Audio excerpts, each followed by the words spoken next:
Et on y va. Salam à tous, Baruch Hashem, Ashrenu Tov Chelkenu. On continue le Likutei Moharan. Likutei Moharan, Torah 56. Une Torah qui, Baruch Hashem, est liée à Purim, comme on a commencé à le voir. Donc, dans cette Torah, on a vu que chacun on a une dimension de royauté. Vous vous rappelez qu'on a tous Hashem nous a donné en tant que fils de roi, on a tous une royauté qui nous est conférée. C'est quoi cette royauté? C'est qu'en réalité, tu as des gens qui dépendent de toi, tu as un pouvoir. Tu as un pouvoir sur les gens, type plutôt, chacun a un pouvoir sur les gens. Un homme qui est marié, ben, il va avoir un pouvoir, mais c'est une influence, de pouvoir influencer, donc une responsabilité sur sa femme et ses enfants. Et que cette influence-là, eh ben, elle va être d'autant plus grande qu'un homme que sa royauté, elle va être grande. Plus tu vas avoir beaucoup de gens qui vont dépendre de toi, une société, une communauté, etc., un groupe d'amis que tu chapeautes, et plus tu vas avoir une influence sur eux. Cette influence, elle est consciente et cette influence, elle est aussi inconsciente. D'accord? C'est une influence qui est consciente et inconsciente. C'est-à-dire que des fois, tu vois les gens, tu sais que les gens, tu as une influence sur eux, et des fois, tu as des gens que tu ne sais même pas que tu es connecté avec eux. Tu as un lien spirituel dans les âmes que tu ne sais même pas que ce que tu vas faire, ça va les influencer. On avait vu que le tzaddik et Sadolam, lui, en réalité, c'est comme le tronc de l'arbre généalogique de toutes les âmes d'Am Israël, et que par lui, même si tu as l'impression qu'il ne gère personne, en fait, il gère le monde entier. Ça, c'est ce qu'on avait vu. C'est la première chose qu'on avait vue. Deuxième chose qu'on avait vue dans cette Torah-là, c'était que cette qualité de la royauté, elle doit être libre. Ça veut dire quoi qu'elle doit être libre? Elle doit être contrôlée et elle doit être libérée de son ego personnel pour la donner à Kadosh Baruch Hu. Pourquoi on t'a donné un pouvoir sur ta femme, tes enfants et d'autres personnes qui dépendent de toi? Pour que tu puisses les amener à prendre sur eux la royauté d'Hachem. Tu as une royauté qui t'est conférée, qui sert à quoi? À ce que toi, tu puisses, bien sûr, déjà sur toi-même, et ceux qui dépendent de toi, leur faire prendre sur eux la royauté de Kadosh Baruch Hu. Comment on avait dit, en les réprimandant, si on voit que pour les mettre dans le droit chemin, on avait expliqué que réprimander, c'est pas comme on l'entend. Réprimander, c'est surtout en encourageant, en voyant le bien qu'il y a en eux, en leur disant combien c'est bien quand ils font le bon chemin, etc. Maintenant, on continue. Hot Guimel, là où on s'est arrêté. Je vous renvoie au cours précédent qu'on avait fait sur cette Torah-là, et on continue la Hot Guimel. Et il va falloir maintenant attirer une longévité dans les jours, longévité, à l'intérieur de la qualité de la royauté. On va expliquer, je vous rassure. Il ne faut pas que la qualité de la royauté, elle soit dans la dimension de ce qui est marqué dans Masechet Psachim, page 87, à Moudbet, que la royauté, la rabbanout, l'autorité, la royauté, elle enterre, Shalom, ses propriétaires. Ceux qui détiennent un pouvoir, et bien, Shalom, si c'est mal géré, ça peut causer leur mort. Comment? En réalité, ils expliquent leur Varouche qu'il y a un grand danger pour chaque dirigeant. Pourquoi? Chaque dirigeant, c'est-à-dire qu'il a une capacité de pouvoir faire revenir les gens bitchouva, il a une capacité de pouvoir influencer les gens dans le bien, eh ben, il doit savoir que s'il ne le fait pas, s'il ne fait pas sa responsabilité, chas veshalom, alors eh ben, la responsabilité qui lui a incombé va lui causer sa disparition. Tu ne joues pas ton rôle de dirigeant. Tu es censé être dirigeant, on te donne un pouvoir et tu dois l'utiliser. Si tu ne l'utilises pas dans le bien, chas veshalom, ça peut raccourcir, que nous en préserve, les jours de la vie d'un homme. Donc il ne faut pas que la royauté, elle soit la dimension qui peut causer une diminution de la longévité de la vie de la personne et donc de la mort de la personne. Donc, il dit c'est pour ça qu'il va falloir attirer de la longévité dans la qualité de la royauté. On va expliquer. Donc, pourquoi la royauté, elle peut enterrer ceux qui la détiennent? Qui colle echad les filles bechinat amalchut sheyesh lo ou bechinat sofe shemutal alav leazir ou leochiach et anashim shem mishorcho sheyesh lo bechinat malchut alehem. Et parce que chacun d'entre nous, en fonction de la qualité de la royauté qu'on a reçue, on est comme en réalité un tsofé. Un tsofé, c'est quoi? C'est un gardien qui se tient sur une tour et qui a pour mission de regarder les gens qui s'approchent de la muraille. Donc c'est celui qui est comment on dit, le guetteur, le... Ouais, celui qui fait le guet. Et sa mission, c'est de regarder et de préserver si jamais il y a des dangers qui approchent la ville. C'est ça un dirigeant. Le dirigeant, il doit être dans cette dimension-là. Il a en réalité le devoir de mettre en garde et de réprimander les gens qui sont de la racine de son âme. On a dit ça peut être soit consciemment, soit inconsciemment. Et je répète encore une fois, la réprimande, c'est pas comme on l'entend. C'est une réprimande positive. C'est de voir le bien qu'il y a dans les gens. C'est de les encourager, d'encourager le bien qui est déjà en eux, dans nos femmes, dans nos enfants, et pas de leur dire ah, c'est assourd, si, ça c'est assourd, etc. Ça marche pas. Alors, Abdelrahman a déjà expliqué dans le cours précédent que c'est pas la kavana de Rabbi Nachman quand on parle de réprimander, c'est pas ce que nous on entend. C'est une réprimande positive qui est en réalité de l'encouragement et de la prière pour l'autre et de montrer un exemple personnel du bien, d'amener de la lumière à la maison, de la simcha à la maison, d'influencer positivement. D'accord? En fonction donc des gens sur qui on a une royauté qui nous est conférée pour les faire revenir Bilchouva. C'est ça un manig. Un manig, on est tous des petits manigim, des petits dirigeants à notre niveau et on a cette responsabilité-là.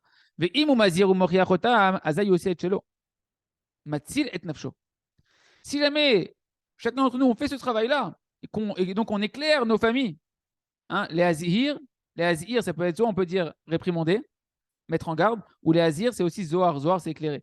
Nous, on va prendre le langage pour bien que le langage y passe bien. Si chacun il va éclairer de manière positive pour faire revenir sa famille et les gens qui dépendent de lui dans le bon chemin, alors il fait son rôle de dirigeant. Et il sauve sa peau, en fait, il dit Rabbi Nachman. Tu es en train de sauver ta peau parce que tu fais ta mission et que tu ne tombes pas dans le principe que la royauté, elle peut enterrer ceux qui la détiennent. Parce que tu utilises ta royauté pour Akadosh Baruch Hu. Parce que si tu ne le fais pas, tu vas être considéré comme responsable de la faute de ceux qui dépendent de toi. Ça va ou pas? Ouais, on continue. Comme je n'ai marre, donc d'où on apprend ça, il dit Rabbi Nachman, c'est marqué dans Yecheskel, prophète Yecheskel, chapitre 3, Tsofen tatira les bêtes Israël. Je t'ai mis comme un guet, comme un gardien pour la maison d'Israël. Et toi, tu écouteras ma voix et tu les réprimanderas, tu les éclaireras, tu les réprimanderas pour aller dans le bon chemin.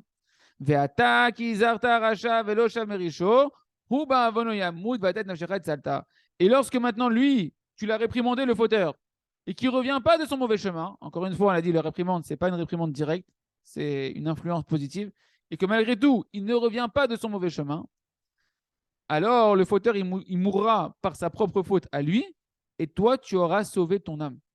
Toi, en tant que dirigeant, en tant que gardien, tu auras sauvé ton âme. Et Rachid explique, c'est quoi Tsofé Netaticha, je t'ai mis comme un gardien. Je t'ai mis comme un gardien, pourquoi tu te tais? Quand on met un gardien, il dit Rachid, quand on met un gardien, c'est pour justement, si on t'a mis sur une tour, c'est pour voir s'ils vont arriver maintenant des troupes, etc. Et qu'est-ce que tu dois faire quand tu vois des troupes ennemies qui arrivent? Tu prends la trompette et tu sonnes le chauffard, tu sonnes la trompette pour dire attention, attention, renforcez-vous, il faut aller au combat, etc. Je t'ai mis pour les réprimander, je t'ai mis pour les éclairer, pour les protéger. Je veux pas qu'il leur arrive du mal s'ils vont dans le mauvais chemin. Et toi, tu fais pas ton travail. C'est ça le langage du manig, en réalité, de la royauté qui nous est conférée. Mais si jamais tu ne fais pas en réalité ton travail de les éclairer, de les réprimander positivement, alors il y a une punition, il y a un revers de la médaille qui s'abat sur celui qui a la royauté. Parce que tu vas être toi aussi comptabilisé, rendu responsable de leur faute. Comme c'est marqué dans ma Masechet Shabbat, page 53. Là-bas, la Gemara ramène la suite des psukim, la suite des versets qu'on vient de voir. Et là-bas, c'est marqué Et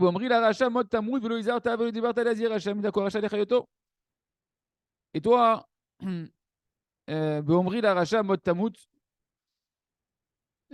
Ken. Et toi aussi, avec le rachat, tu vas mourir parce que tu ne les as pas réprimandés et tu ne leur as pas parlé, tu ne les as pas éclairés pour qu'ils reviennent de leur mauvais chemin. Et si tu avais fait ça, tu aurais pu leur donner de la vie. Tu aurais pu les sauver de la mort, les Réchaïm, et leur permettre la vie, et déjà la vie spirituelle, de vivre une belle vie, une vie agréable, une vie dans la Emouna, une véritable vie. Et le Farsi nous dit, et le rachat, lui, il va mourir par sa propre faute. Vedamom yadecha avakesh, et son sang qui a été versé par ta main, je le réclamerai. C'est-à-dire qu'on c'est considéré, en fait, on ne peut pas se dire, c'est bon, moi, c'est pas mon job, le kirouv, de prier pour le Ham Israël, d'encourager les gens qui sont autour de moi, je ne suis pas doué, etc. Chacun, il a une responsabilité de faire revenir ceux qui dépendent de lui dans le bon chemin. Sinon, on est coupable, hein, de ne pas avoir agi et d'avoir laissé en réalité la mort du fauteur. C'est pourquoi la royauté, elle enterre ceux qui la possèdent. C'est pourquoi il dit il va falloir le conseil, c'est d'amener de la longévité, donc de la vie, dans la royauté, dans cette qualité de la royauté. C'est-à-dire en réalité de savoir comment je vais réussir à pouvoir les éclairer pour les faire revenir dans le bon chemin, les réprimander positivement. C'est pourquoi en réalité, chaque rave ou chaque dirigeant qui n'a pas la force de faire revenir Bichouva les gens qui sont en dessous de lui, il faut qu'il arrête son poste. Laisse tomber. Sinon, tu risques d'avoir, si tu restes en poste et que tu ne fais pas ton travail, ça risque de raccourcir les jours de la personne. Par contre, lorsqu'il est réprimande de la bonne manière, de manière positivement, ça s'appelle qu'il est en train d'attirer la longévité dans sa qualité de royauté, de dirigeant qu'il a. Et tout celui qui s'occupe de rapprocher le Ham Israël, eh ben, chacun à son niveau. Il est considéré comme un manig. Et encore une fois, même dans ta maison. Et lorsqu'on arrive à les rapprocher, pour pouvoir réussir à les rapprocher, eh ben il va nous dire Rabbi Nachman, cette Torah, ça ne peut être possible que par le fait qu'on va étudier ardemment la Torah. Et si on fait notre part à nous, étudier la Torah et qu'on essaie de les ramener, alors on n'est plus responsable s'ils écoutent ou s'ils n'écoutent pas. Et donc la royauté, elle ne va pas pouvoir endommager la personne. Parce que toi, tu as fait ta part. Parce que la personne, elle aura fait sa part à lui. Comment, me dit Rabbi Nachman, comment faire pour les réprimander et les faire revenir donc, dans le bon chemin, les éclairer, d'aller dans la bonne voie? Qui est noyodéa? Il dit, est-ce que c'est compliqué? Non seulement je ne sais pas exactement où est-ce qu'ils en sont, les personnes qui dépendent de moi. Ils ne sont pas forcément là pour que je puisse les réprimander. Ça veut dire quoi? Une dit le Ravarouche. Bien, on dit maintenant qu'on parle de quelqu'un qui a des élèves, Ken, que c'est la royauté dévoilée, que tu connais les gens qui dépendent de toi. Bah, tu as des fois qui ne viennent pas voir leur Rav pour leur raconter ce qu'ils sont en train de traverser. On ne peut pas savoir le Rav, il n'a pas Roi HaKodesh. On n'a pas tous Roi HaKodesh de savoir ce qui se passe dans la vie de tous nos élèves et de tous ceux qui dépendent de nous. Il y en a qui viennent, il y en a qui ne viennent pas. Il y en a qui viennent toutes les 2 semaines, toutes les 3 semaines, tous les mois, et ce qu'ils racontent, ce qu'ils ne racontent pas. Donc c'est une question. Tu veux que je les ramène dans le droit chemin? Mais j'en sais rien, moi. J'en sais rien ce qu'ils ont besoin, ce qu'ils n'ont pas besoin. Et à plupart du temps, c'est un tzaddik. Quand on a dit que le tzaddik, lui, sa royauté, elle est cachée. C'est quoi qu'elle est cachée? C'est-à-dire que les gens qui dépendent de lui ne sont même pas en contact avec lui. C'est-à-dire qu'il a une influence sur des gens qui doit réprimander, des neshamot, des âmes qui sont sous son influence à lui, mais il ne les voit pas du tout. C'est pas du tout d'une manière comme on se voit et comme nous on se parle sur le Zoom ou bien en vrai. C'est pourquoi il faut de la conscience, une conscience spéciale pour savoir comment faire cette mission de les réprimander positivement et de les ramener dans le droit chemin. Et c'est ce que Rabbi Nachman va nous apprendre dans la suite de l'écouter Moran. Continue encore un petit peu. Il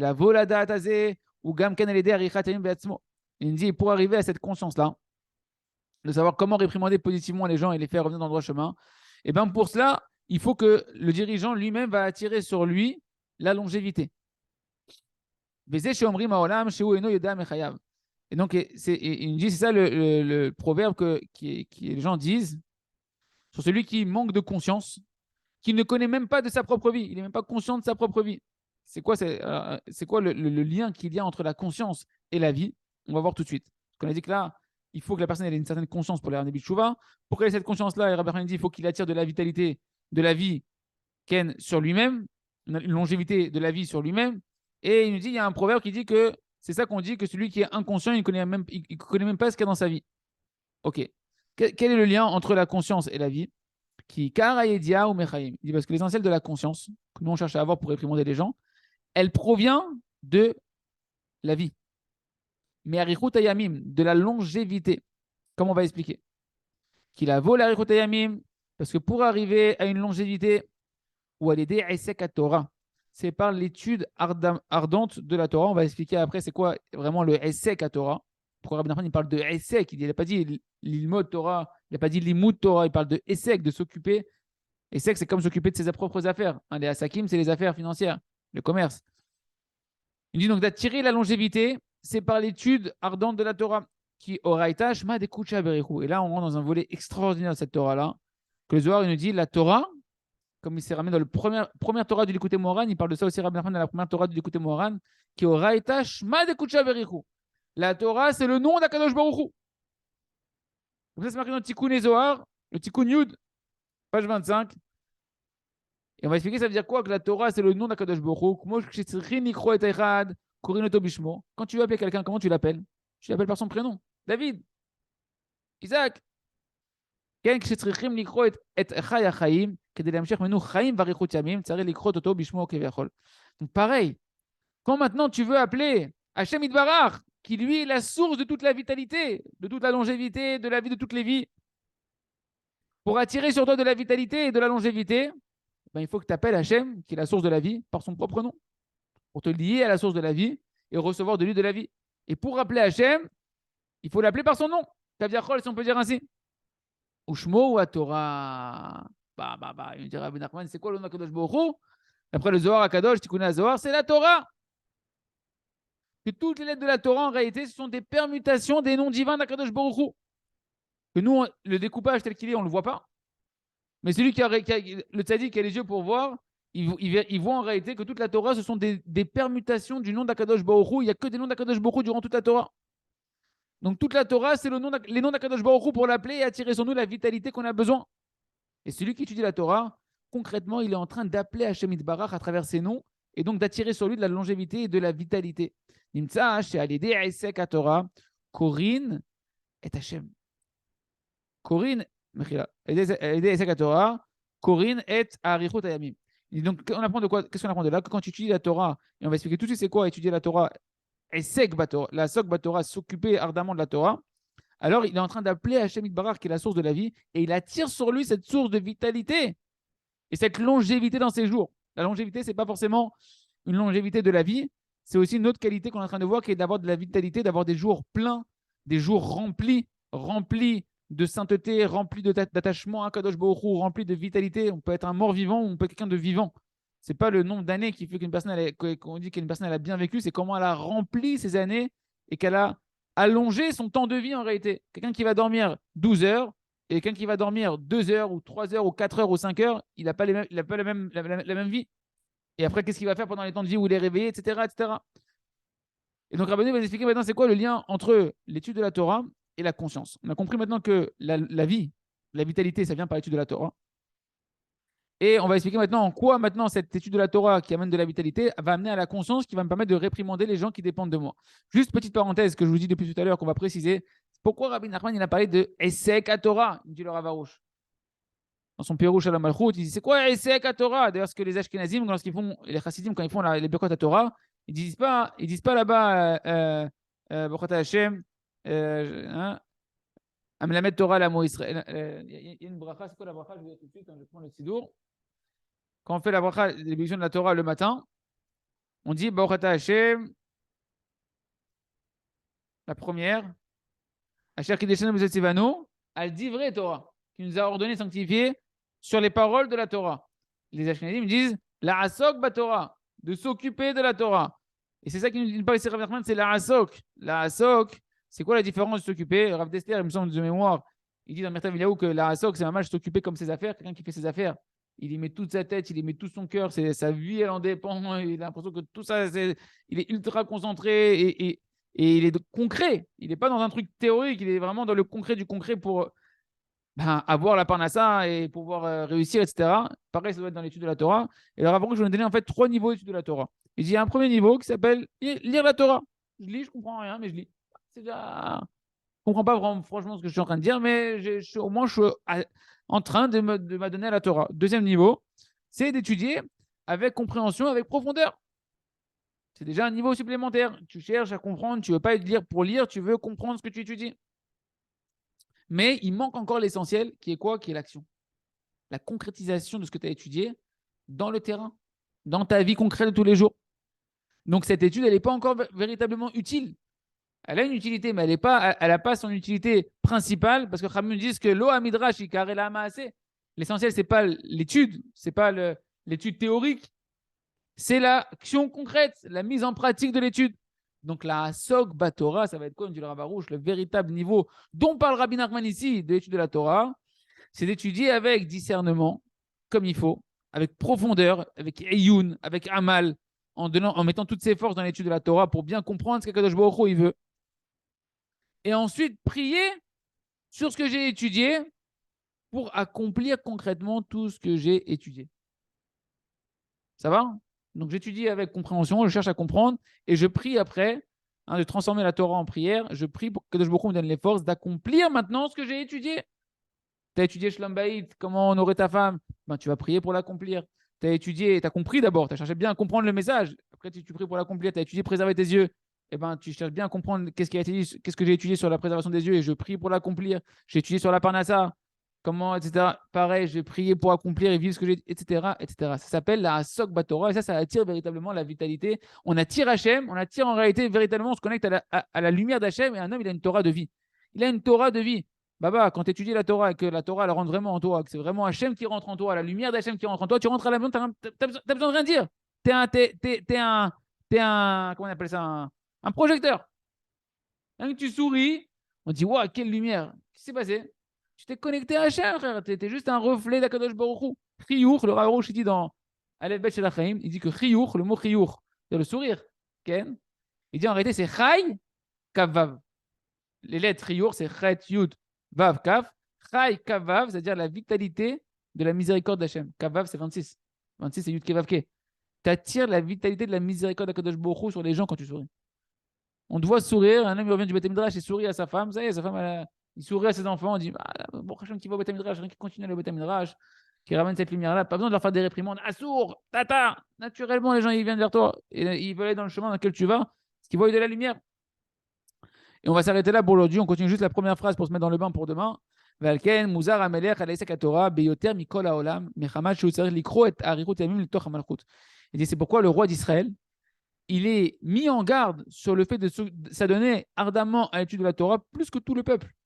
Parce que lui, il doit attirer dans sa royauté, qui est une royauté globale, eh ben, cette longévité, cette vitalité d'Akadosh Baruch Hu pour pouvoir remettre le Ham Israël dans le droit chemin, montrer la bonne voie à suivre au Ham Israël pour prendre sur eux la royauté d'Hachem, non pas prendre sur eux la royauté du roi, mais la royauté d'Hachem que le roi, il incarne. Et Hachem, ce sera la suite demain. Cette Torah, elle est merveilleuse, on n'est qu'au début, les amis. Je nous souhaite à tous d'avoir le souhait de continuer et de pouvoir découvrir les merveilles que Rabbi Nachman nous réserve. Chazak, Benitrazek.